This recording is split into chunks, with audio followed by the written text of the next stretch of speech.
Le problème, c'est que cette accessibilité au code au plus grand nombre, bah, elle a une limite. Parce que du coup, si tout le monde peut créer un code, bah, en fait, la question, c'est à quoi servent les développeurs?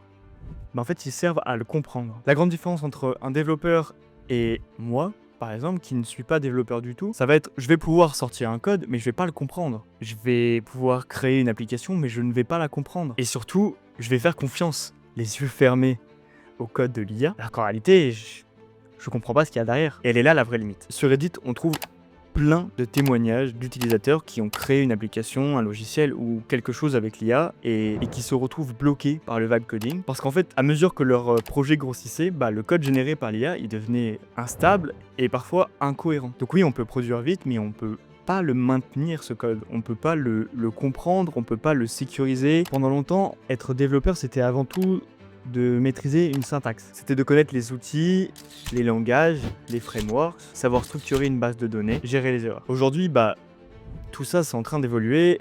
Le marché évolue, le monde évolue, et les technologies, bah, elles aussi, elles évoluent.